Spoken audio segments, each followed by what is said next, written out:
Hello, and welcome to Sparring Sessions. My name's Dax, and we're here today to break down UFC 325, Volkanovski versus Lopes 2. Yeah, that's right, it's a rematch. We're going to here Fight give you so good, picks. Yeah, fight so nice, we needed to see it twice. yeah. Is that why we're getting Peter Yan versus Murad 3 in June at the White House? Yeah. There you go. Um, well, you heard him there. I guess I might as well introduce him, right? UFC Genie, my co-host. How you doing today, Genie? I'm doing good. I'm doing good, man. Another week, another pay-per-view, and I Oof. get to see my boy Diego Lopes. This is my favorite guy. This dude, he's ready to Hmm. brawl. He's always in a fun fight, so I cannot wait to see. The first fight was an amazing fight. I Yeah. thought it was one of the fights of the year of 2025, and yeah, I'm excited to see if this one lives up to that first matchup. Yeah. I went back and I watched it. Obviously preparing for the show. 'Cause It's it's the most important fight for both of them, right? Because nothing's really changed in the year since. Um, and it was a much better fight. Granted, I was watching it 3 a.m. I was in Germany. I was on a hostel watching it, like trying not to wake anybody up. So maybe that contributed to it. But yeah, we'll jump in a bit first. Let's intro the card as a whole. Yeah. Saturday at 5 p.m. Eastern start time. Although last week, if it loses any fights, it's going to start at what was that? 6:15 maybe it was the first fight. Um, 14 fights right now. Kudos Bank Arena in Sydney, New South Wales, Australia. It's going to be early morning for them, I think. Um, we have the four Road to UFC tournament championships as well. I don't think, from what I've heard, they're not being counted as UFC fights like tough finales are. So we're still going to do them, but how you view them is up to you. Not eligible for bonuses apparently. So Jeannie, let's hear it. Overall rating of the card and whether or not that includes Road to UFC. Yeah, so I'll give it a 7 out of 10, and Yeah. that is including Road to UFC. Okay. Um, I mean, the name value, I guess, kind of brings it down. Like, I mean, you get someone new to the sport looking at this card, and they'd probably be put off by this. They probably wouldn't care about the few couple fights at the start of the card. Sure. There's a Yeah. lot of a lot of names that you wouldn't recognize, but honestly, to me, those are the fights that always end up being way better than your expectation of it. So Yeah. We you got got to go in with your we got Dana White expectations over set here. right. Dana Yeah. White, Mick So Maynard right here. Let's hear it. Um, yeah, are you? There's something that it's called the mom test, right? It's like if a fight's exciting, if whatever you hear about it from your mom or from your neighbor or something, you hearing about it? Maybe the main event. You hearing about this card from anybody? I am. I've been asked about the main event. Yeah. Even the co-main event, I've been getting asked about Dan Hooker Oh, versus interesting. Benoit Saint Denis. People are clamoring about that Fiziev fight, Fiziev versus Huffy. Hmm. Like, I've even heard people talking about that Tai Tuivasa Stop fight, it! man. Stop So it! yeah. Jeannie is telling lies on the program live as we speak. Uh, we're not even going to talk about Tai Tuivasa on this program, and we're the hardcores. Come on. So a 7 out of 10.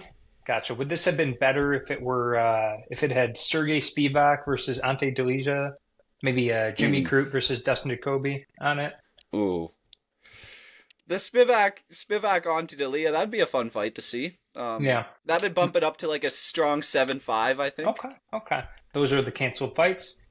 I'm probably going to give it a C plus. C plus. They have not done as much promotion as they could have with the Road to UFC fights. Remember last time they did it like the day before, and it had Bruna Brazil versus what's her name, the doctor woman. They kind of did Mishing. it. Yeah. They did it as its own thing, and here it's kind of just like it's just thrown on. I'm not a fan of the way they've handled it. And outside the top three fights, I'm not the biggest fan of the card. So like, C C, C, yeah, probably around there. Um, and let's jump right in. We're gonna keep this a little brief for you.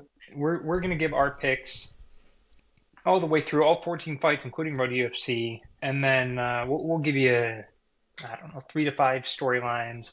Maybe I'll grill Genie about why he's gonna pick a big underdog on the main card or something. Well, let's get into it. So Genie, let's do this in twos, yeah? We're on Tapology, just going from the bottom up, like how you do in your breakdown videos. Uh, right off the bat, we got Namzrai Batbayar versus Aaron Tao.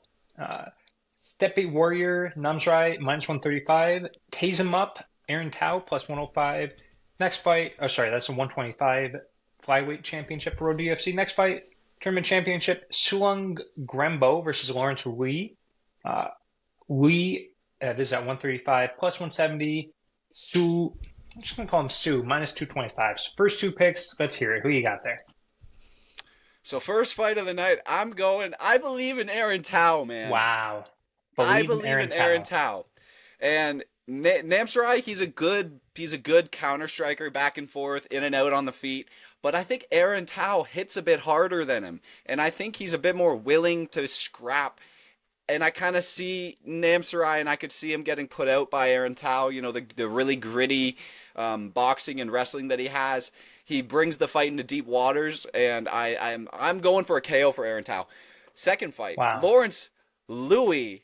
I'm taking the underdog for Lawrence Louis. This dude, there's no way he doesn't win this fight. I'm saying Sulang Rangbo has No lost way. fights before, and Lawrence Louis, this dude hits way harder. You go watch his tape. He's deading dudes in highlight reels. He's literally one punch deading dudes on the feet. And Sulang Rangbo, he's gonna be in and out on the feet throwing kicks, and it's not gonna be his fight when it gets scrappy. Lawrence Louis is gonna land someone and put him out. Reach advantage and older, more experience, hits harder. Lawrence Louis all day. I'm with you on the Aaron Tao underdog pick. I think Aaron Tao, Papayar, uh, I think it's a power thing. And Aaron Tao, if he's fixed, he fought, who was it? Elijah Smith, I want to say. Yeah, it was Elijah Smith, right? At bantamweight, and he looked good. He won a round off Elijah Smith. It was a 29-28 unanimous, if I recall. But he was too big. Now he's coming down. He got the power advantage. I think he's going to win. I'm going to on Graham Burrow, though. This fight I did not watch as much tape on because it was a little bit harder to find tape on these two. Going back to the regionals. I didn't like what I saw out of Lawrence Louis. Son Graham Burrow is just a young guy. Um, Next up, men's 145. These are all men's tournament champions. What am I saying? Sebastian Soleil, featherweight, pretty close to even, versus Kichiro Nakamura, -105, nearest to even. And then Dam Marfan versus Sang-Uk Kim, Kim Frogman, +140 to Street Buddha, -180. I'll go first on these next two. Give me. I went back and forth a lot on this one. I really like Stalzale. I like what he's done. Uh, I I don't know if I think he's going to do anything. He's a bit old for featherweight, and he's a bit small, 5'6". I mean, granted, the champion Volk is 5'6" as well, but we're talking once in a lifetime here. And then Nakamura, he's not much younger, but he's bigger. I think he's gonna dominate here. And then how can I not go with the Street Buddha? On Dam Marfan, Sango Kim, he's older. He has less reach. He's lost to Rong Zhu, who I don't value a ton, and I think he's got a worse resume. And I think we can both agree, Frogman not as cool as Street Buddha. You differing with me on either of these, or on the nickname thought?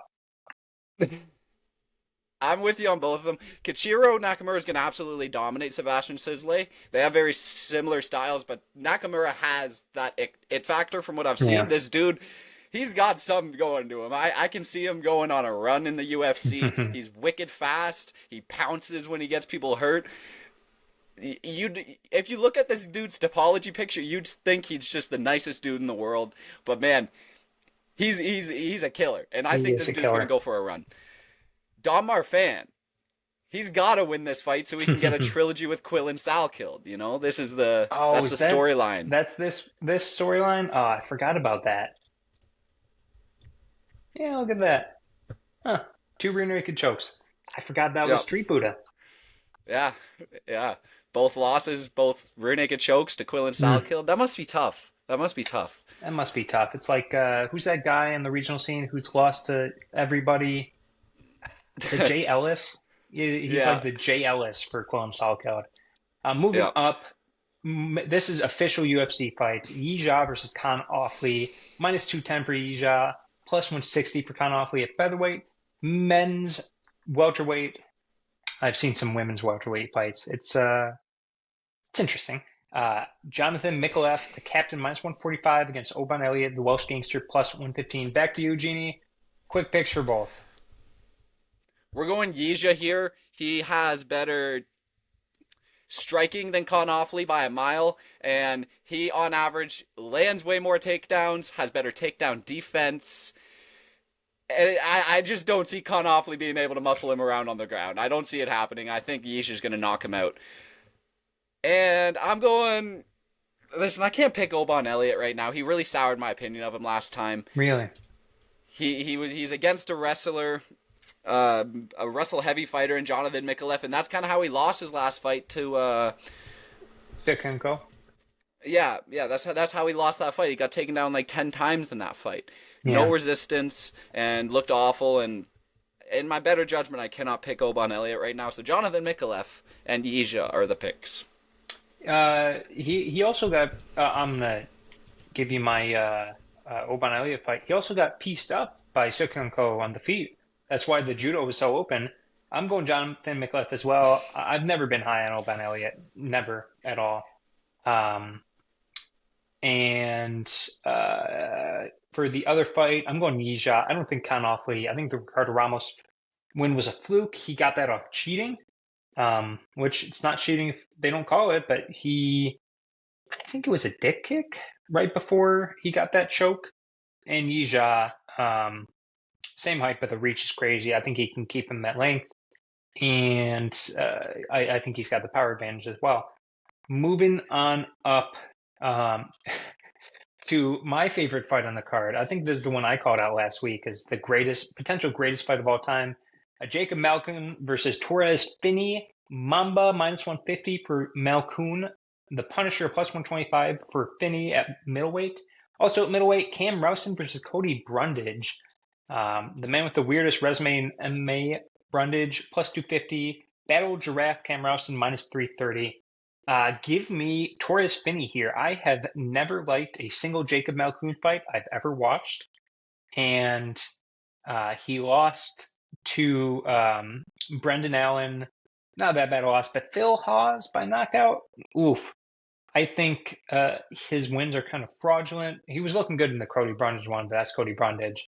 And on the other side, Torres Finney, he's going to make it ugly, but he's going to win. I think he's got this. And then going up, Cam Rouston is going to destroy Cody Brundage for 4 minutes and 55 seconds of the round until he throws an illegal strike to the back of the head and Cody Brundage wins by DQ or something. Yeah, I'm going Cam Rouston here. Would you be shocked to hear that Cody Brundage wins by some MMA rule you've never heard of before? I would not be surprised, to be honest. That'd be a regular day in the office for Cody Brundage. Yeah. It's Torres Finney's not running into the hip bone of Jacob Malkoun, you know? That's not going to happen to Torres Finney. He's not an Andre Petroski. His wrestling's going to work. He's going to get takedowns. This is going to be a slimy fight. This is going to be... Oof, I brutal. mean, Torres Finney's fights, they're never fun to Good. watch, I'm going to go as far as to say. And Yeah. I don't think this one's going to be fun to watch, but he's going to get his hand raised in the end, and it's going to be a decision win for Torres Finney. Cam Roast and Cody Brundage, though, this could be one of the best 5 minutes of fighting we've ever seen. This could be the worst. It could be the worst. You're not wrong on that too. You're not wrong. Cody Brundage has a way of being in and out of every single fight he's ever been in. You know, he could be a minus 500 favorite against Julian Marquez and still get knocked down and still end up bloodied up Yeah. and beat up at the end of the fight. And I see Cam Roston putting him out though. You know, I'm not putting much stock into Cody Brundage. I've been there, done that. You know, we're not picking him this time. We're Yeah, saying Cam Roston knocks him out in one. I like it. Next up, 205 men's Billy Alcana versus Junior Tafa. Yes, he's still in the UFC. Junior Tafa, his nickname is Horrible. No, wait, the Juggernaut. I'm sorry. Plus 180. Billy Alcana minus 220. That one I'd be shocked. Next up, we have men's lightweight Quinlan Salkhild. Huge favorite. Mine's 850 versus Jamie Markey plus 500. Jeannie, we're back to you. Started off. You cannot possibly tell me Junior Tafa is gonna knock out Billy Alcana, can you? People forget, man. Sean Sharaf. No, but Yeah. Billy Chuco Elikana. Tocos. Yeah, yeah. Fair enough. Fair enough. He's got a 5-inch reach advantage on Junior Tafa. He's on kind of a roll right now. You know, he beat, what was it, Ebo Aslan? Awful fight. Yeah, and his last fight, he got a quick win against that Can you name him? Kevin Oh, you got Kevin it. All right. Christian. You'd already looked it up. Yeah. Yeah. Well, I did a whole prediction video before this, to be Yeah, fair. yeah, I But know.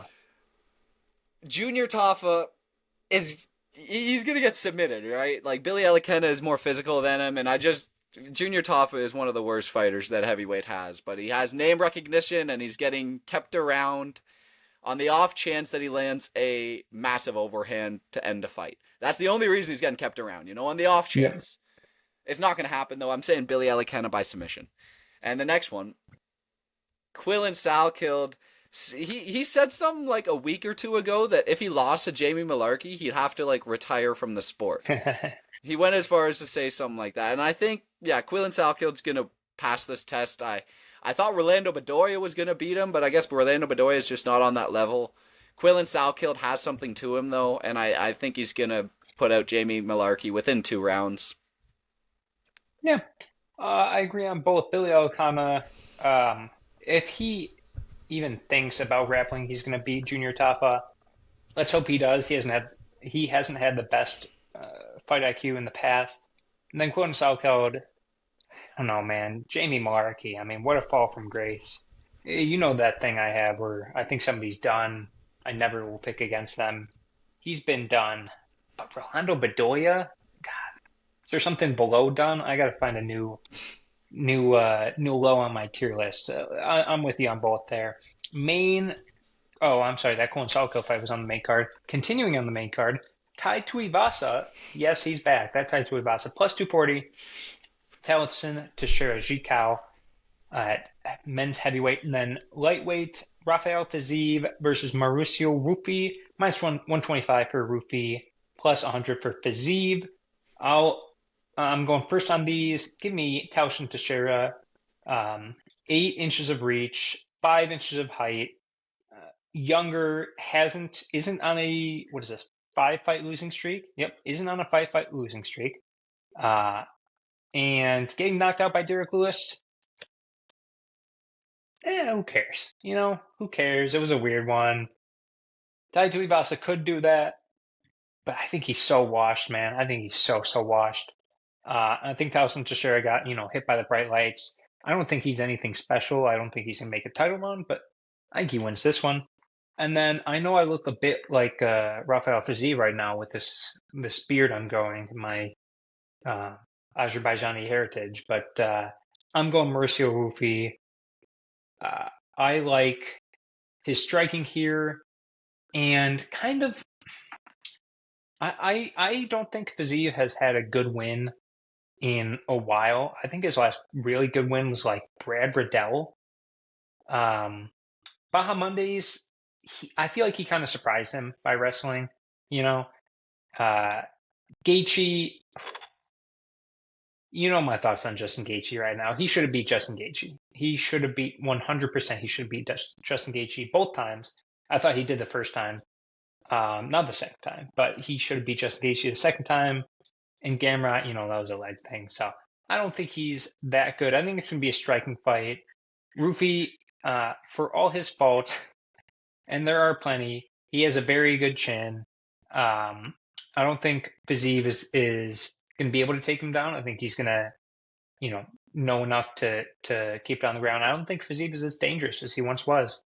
Yeah, give me Rufi. I'm a big Fighting Nerds fan, sucker too. So what are you going to do? I feel like you're not with me on either of these picks, but I'm curious to hear why. Listen, well, no, I'm going Taliesin Teixeira. Don't get it wrong. Okay. Don't get it twisted. You're the kind of guy. You're the kind of guy to pick Tai Tuivasa. All I'm gonna say. Yeah, Tai Tuivasa is cooked. I mean, I'm not putting it out of the realm of possibility. He lost to Derek Lewis, and he had a massive reach advantage. I think 8 inches was his reach advantage, the same that he has against Tai. Yeah, and thick. Fair enough. But Tai Tuivasa does have a chance to land a punch. But Taliesin Teixeira, on his best night, beats Tai Tuivasa every day of the week. Yeah. But man, I'm kind of going back. I picked Ruffy in my prediction video, but damn, if I'm not going back and forth on this one still. Wow, really? I think I might switch my pick, man. I think it might come down to those takedowns that you kind of shrugged off, but you opened my eyes, man, because he did take down Bahamondes 100% at the clip against Bahamondes. Bahamondes has a good takedown defense on paper, but no one was testing him for a couple fights. Ruffy had a good takedown defense on paper. No one was testing him, and then Benoit Saint-Denis got 3 takedowns against him. He went 3 for 10, though. So I don't know which way to go. I think Ruffy has a better chance on the feet to get a knockout than Fiziev does. He's going to be the better counter striker, I think. Interesting. Well, let me ask you this. I'm sticking with my pick. You're sticking with your pick? That's where the vibes are? That's where your heart is? Yeah, I'm sticking with Ruffy.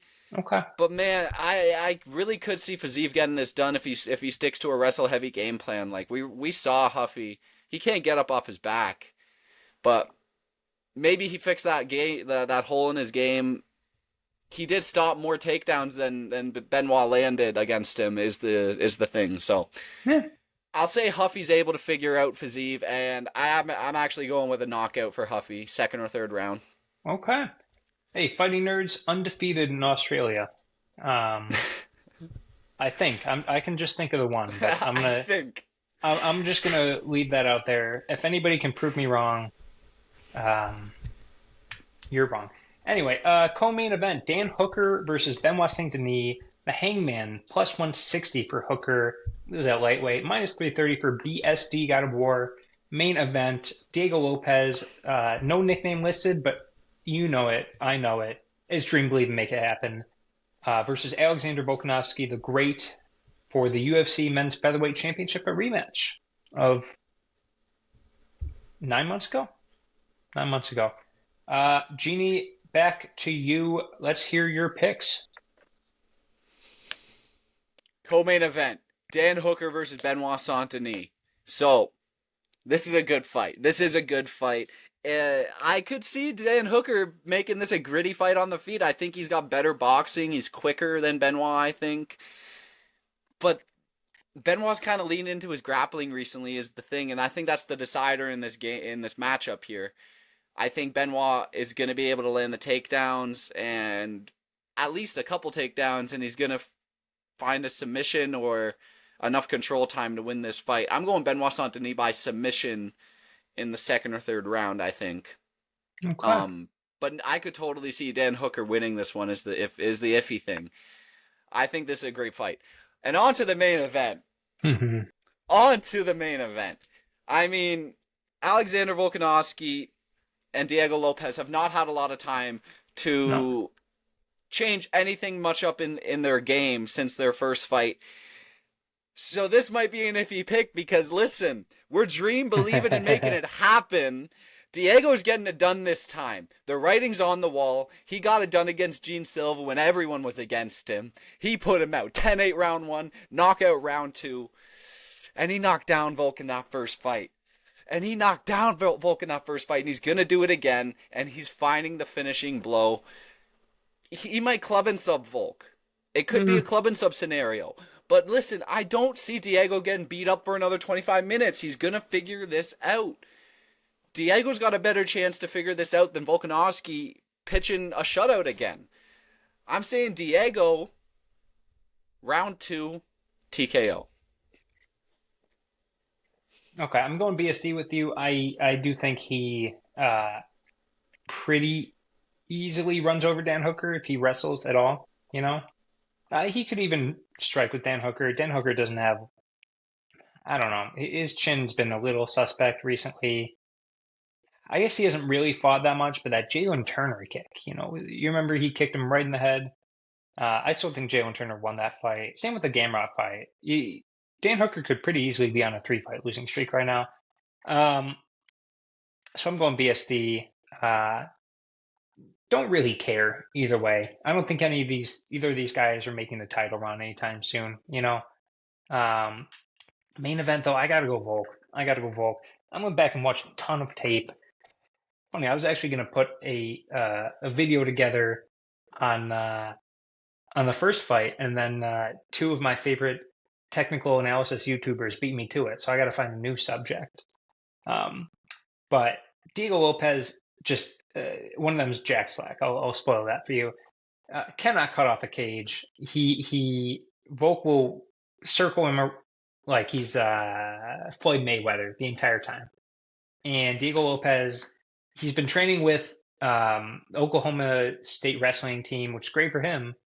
But it was never really a wrestling problem for him. It was a striking problem, and then there was a cutting off the cage problem, and he just wasn't smart about it. Could he come in smarter? Yes, he could. I don't know, man. I kind of think that this is Alexander Volkanovski dancing his way around Diego Lopez just to get knocked out by John Silva in May or something. I don't know. Um, so those are our picks. I'm gonna ask you a few questions before we get out of here, Jeannie. Number one, not a lot of not welterweights. What am I saying? Not a lot of underdogs that you picked here. I think if I count correctly, you picked two, right? Diego Lopez and um, Torres Finney, right? Just as a whole, Lawrence Lawrence Louis plus Lawrence 170. Louis. Yeah, okay, three And I'm there. confident. I'm confident on You're that one. confident in that one. It feels like a pretty chalky card. Am I right? We're not we might not be doing a best bets episode this week, so I'm not going to ask you for any bets or anything. But I'm going to ask you, do you think there's one of those where it's, every big favorite wins and maybe we get one or two slight upsets? Or are you feeling something here? Is there going to be like a Dan Hooker win, Rafael Fiziev win, Tai Tuivasa getting a KO, maybe a huge one like a Jamie Malarkey or Cody Brundage getting a win? Well, what are the vibes here? The way they've been putting together these cards recently, they are like they're putting it together in ways that like yeah, 10 out of 12 of these favorites are going to win. Yeah. But on this card, I think there is a much better possibility that we could see something like 50% of the underdogs winning. I could see something crazy Wow. like that happening. Like especially with the inclusion of the road to UFC, like you can bet on them. So I mean, Yeah. why Yeah. they should be included, I think. So they there could be a lot of underdogs on this card, a lot of volatility. Like even Oban Elliott, we don't know what Yeah. we're gonna get out of him. Cody Brundage, as you said, like fuck, maybe what if Junior Taffa puts out Billy Elikena? Don't say that. Don't say that. yeah, like nothing's out of the realm of possibility. I mean, Dan Hooker a plus 260, and I could totally see him winning that fight early on too. So anything's possible this card, I think. Yeah. Yeah. I don't think we see any big underdogs winning. I'm looking at them here. Cody Brundage, Jamie Malarkey, Tai Tuivasa. This feels like a put out to pasture kind of card. Tai Tuivasa in the six, if he gets a sixth loss, Jamie Malarkey, if he loses, what is this, 3 out of 4, maybe even, I mean, kind of awfully for sure, maybe even like, if Jacob Malkoon wins, do you think they cut Torres Finney after how bad his last fight was? No? Dana White kind of hates him. Uh, I, Fair, they I, could. I wish, I hope, I hope for our sake that you're right. Some feels a little sterily, a little putting out to pasture here. The next question I'm going to ask you, um, eh, what do you think? I'm going to ask you for, and it's kind of a tough one because there's only take away the road UFC fights. There's only 10 fights. Give me early fight of the night and prediction of the night predictions. Who do you think's taking home the $100,000? Maybe four performances a night, maybe two fight of the nights, however you want to do it. I'm curious what you think is going to be the highlight walking out of here or walking out of Fight there of the on night. Saturday. Fight of the night. We're going main event. They got the fight of the night last year, and I see them getting that again. If the fight goes how I think it goes, I mean, even if it goes 25 minutes as well, that would for sure make it a fight of the night. But if Diego Lopes gets it done in highlight reel fashion, it's going to be a fight of the night bonus. Performance of the night bonus, I think Huffy, if he knocks out Fiziev the way I think he will. Texteira against Tai Tuivasa, that's a performance of the night bonus. Quillin Salkeld will get one. Interesting. I guess they got the finish bonus now. So if any of these guys get a finish, then they're getting 25K. Strictly listed performance or fight of the night. The 100K we're talking about here. Yeah, okay. It's Quillin Salkeld and Huffy. And Huffy main event fight of the night. I'm gonna go. I think they give it to Billy Elikana when he finishes Junior Tafa. I think they give it to BSD for finishing Dan Hooker, and I think they give fight of the night to Fiziev and Hoofy. I think that's going to go pretty long. I think it's going to be a great striking battle. Now, last but not least, Jeannie, before we let you out of here, the fans out of here, you're busy. You're sore after Muay Thai. Not defending a single double leg in your life. We got to let you go. But first, next week we have UFC Fight Night. I don't even know what to call them. Is this UFC on Paramount Plus One? UFC Fight Night on Paramount Plus One? Yeah. It's UFC at Meta Apex One. They're going to come up with some kind of crazy name for it. Whatever it is, we got Mario Batista versus Vinicius Lockdog Oliveira in the main event. We got Amir Albazi versus Kyoji Horiguchi in the co-main. Number of other fights. We got a few fighting nerds fighting. We've got a few guys that Sparring Sessions has interviewed. Priscilla Cachoeira's on there. So I want to know, outside of the main event, we're taking away the main event. It's out of there. What is your favorite fight on the card? This might be an underrated one, but I'm going the opener of the main card, Gene Matsumoto versus Farid Basharat. Yeah. Immediately I'm looking at that fight, and I think it's going to be a wicked striking battle. Matsumoto is willing to take a lot of punishment in his fights, always getting bloodied up in the recent memory at least. And Farid Basharat, I'm a big fan of him. I think he's a great fighter, and I'm excited to see. They're two young guys. That's going to be a banger fight. That's like prospect against prospect, and yeah, I think that's my favorite fight on the entire card. Interesting. You know my love for Priscilla Cachoeira. Unfortunately, I don't feel the same love for Claudia Segula here. I'm probably gonna go. I'm gonna go with. You know what? I'm going to go with the guy you just mentioned's brother. I'm going to go with Javid Basharat versus Said Nurmagomedov. Kind of the, black sheep of the family style fight here, but these are two very exciting guys. Said's had a number of good finishes and fights of the night. And he for Nurmagomedov, he always puts on a good one. And then Javid Basharat, listen, he's taken 2 losses in a row, but to 2 very good guys. And he's a guy who can put on a great performance. He can finish or get finished if need be. And I'm excited. It's high-level bantamweights. You kind of stole mine, so, got to choose something here. And I like that one. And I don't like Amir Albazi. So that is next week, though. For this week, thanks so much for watching, for listening. Don't forget to like, subscribe, comment. Pray Jeannie finds a hat for Lockdog Oliveira. And thanks for joining me, Jeannie. And we'll see you next week. Adios.